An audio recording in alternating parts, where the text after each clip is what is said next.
So, hi friends! Ang gagawin natin ay sisilipin natin itong si dashboard. So, kung naka-on na ang ating mga professional mode on sa profile, ay magkakaroon na tayo friends ng dashboard. Ito yun.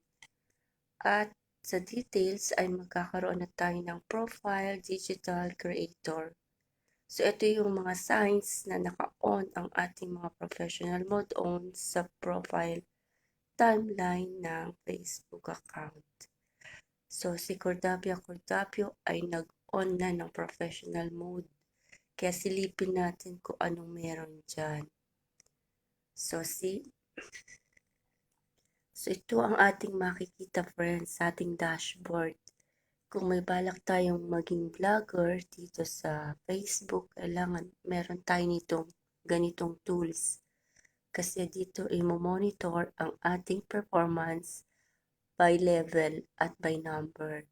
Sa by level, ito yan. You're at level 1. See progress. Sa level 1, introduce yourself, create new public content, comment on your content, explore basic tools. Yan. Then, pagtapos ka na doon, may level 2. Dito ay meron ka uling advanced tool na ma-unlock. Meron ka rin Reels tools. Ayan. At 100 play Reels. At 3 active public posts. So, yun. Sa level yan. May level 3 pa pag natapos mo ang level 2. So, pag natapos mo na ang level 1, 2, 3, ay eligible ka na yun sa stream ads. Alright? So, ito friends ay criteria. Ito yung mga pagdadaanan natin pag nag-vlogger tayo dito sa Facebook. So, click natin yung achievements. Ito ay para lang sa Reels. Sa current level. Lahat yan, friends, pag na-unlock mo, ay magbabago ang mga kulay niyan. See? Magbabago ang mga kulay niya pag na-unlock mo yan. Pwede nating tingnan lahat. See? Your progress. 0. Hindi pa nag-uumpisa si Cordapia. At yung real plays ay 0 din dahil wala pa siyang i-post ng mga reels. Si Insight. Ayan. So, dito friends ay evaluate ang performance by days. Tingnan nyo. Ayan. Sa data ranges, merong 1 week, 14 days, at saka 1 month. Yun lang ang makikita natin dito sa dashboard. Hanggang 1 month lang. Ang pinakamatagal at ang pinakaikli ay 1 linggo, 2 linggo, at 1 month lang. So, saan na napupunta yung iba pa natin ng mga dating upload? Nasa insight na yun, friends. So, nasa insight na yun. Ma-unlock natin yun pag naipasa natin itong mga level 1, 2, 3. Alright. Ito, friends, ang pinaka-basic na dapat alam natin at meron tayo kung may balak tayong maging content creator sa Facebook. So, meron ding performance by number, reach. Ito yung mga viewers natin na nakabasa o nakapanood ng ating mga post or ng ating mga videos. Yung net followers, ito yung mga friendship natin na finalo tayo sa ating profile. See? At yung engagement, ito pa. Dapat friends, kapag may nag-comment sa ating mga post or videos, ay mag-reply tayo. Kasi yun ang engagement. Meron tayong relationship, meron tayong activities, nagre-reply tayo, active tayong mag-reply, may engagement tayo sa ating mga public viewers. So, itong 3-second video, ito friends yung sa reels natin. Pwede tayo mag-upload ng reels na 3 seconds hanggang 90 seconds. So, pwedeng 3 seconds yung pinakamaikli at 1 minute and 30 seconds or 90 seconds ang pinakamahaba. So, dito yung lahat mapupunta yung mga scores natin doon. Kung ilang reels ang na-upload natin at kung ilan ang nag-play nun. So, dito yung lahat mapupunta sa 3 seconds videos views. Meron pa yan. See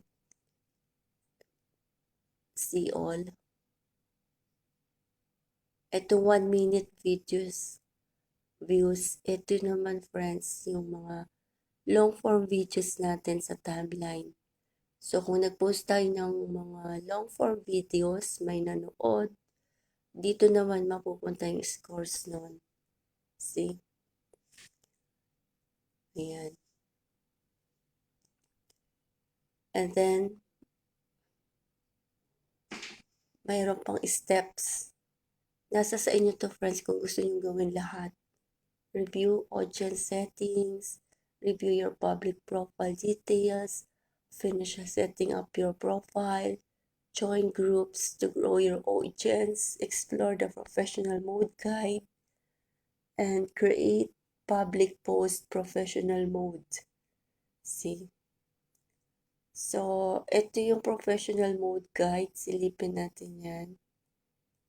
Get started. Ayan na. So, friends, dito natin makikita yung insight. Yung nakita natin kanina, hanggang 1 month lang yun na evaluation sa atin ni Meta sa performance natin sa Reels, sa long form videos, at sa live.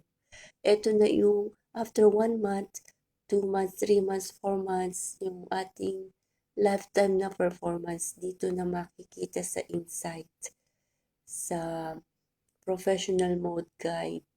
So, itong about professional mode, ano lang to?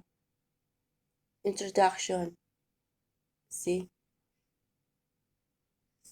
Introduction lang yan. And then, dito sa new ways to monetize, click nyo yan.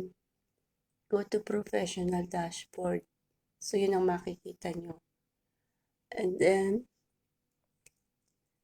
friends and followers, view followers. So, dito nyo, ayan na, Cordapia. Matitrace or matatrack ang inyong mga followers, following at mga friends. See? Ngayon, dito naman friends sa insight. Ayan na, insight.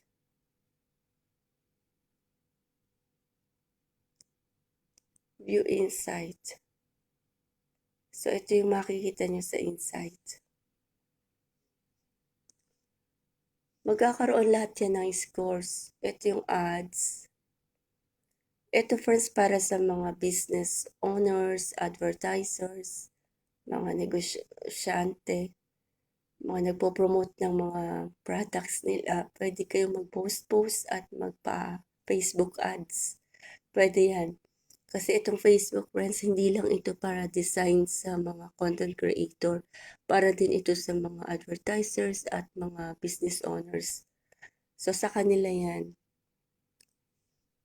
Ito pala friends, may mga bayad yan. Kaya, huwag natin yan pindutin kung ang balak natin ay mag-content creator sa Facebook. So, meron tayong safety and well-being. Ayan. So, meron namang mga technical assistance dito si Meta na ginawa para sa mga content creator. Meron siyang moderation assist. See? Ayan. Ito friends ay pifill upan natin to at tuwing magpo-post tayo, magla-live or mag-upload ng long form videos, may mga comment doon na automatic maha-hide yun pag ito ay ating sinet up. So, isa ito sa paraan para maprotektahan tayo ng Meta sa ating mga public viewers. Kung alam natin yun i-activate. So, meron din siyang your daily checklist. So, pwede nyo i-turn on. Depende sa inyo kung anong gusto nyo. Ayan. So, maraming gagawin dito kay Meta. Ayan. See? You're at level 1. Paano nangyari yun? Wala pa nga akong na-upload. Ayan na. So, ito yung ating timeline ni Cordapia na naka-on ang professional mode on. So, pwede tayo dito mag-upload ng reels. Ayan. So, mix na to. Mix na to, friends. Pag tayo ay naka-on na professional mode on, for public talaga yung ating viewers para mapanood. See? So, kung tayo ay nag-uumpisa pa lang sa Facebook at gusto natin na mag-upload ng reels, so dito tayo mag-upload.